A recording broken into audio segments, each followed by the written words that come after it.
So ఇప్పుడు అది ఎలా ఉంది అని చెప్పి ఫ్యాన్స్ తెలుసుకుందాం. Super hit, super hit, super hit. చాలా బాగుంది. Block buster movie.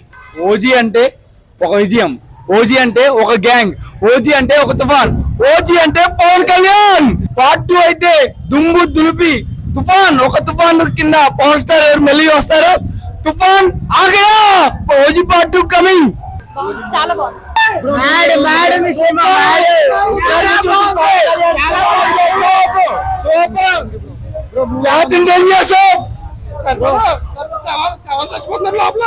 Super bro, super. చాలా బాగుంది. సూపర్ అన్న సినిమా అయితే అస్సలు జూమ్ చేసుకో. గట్టిగా గట్టిగా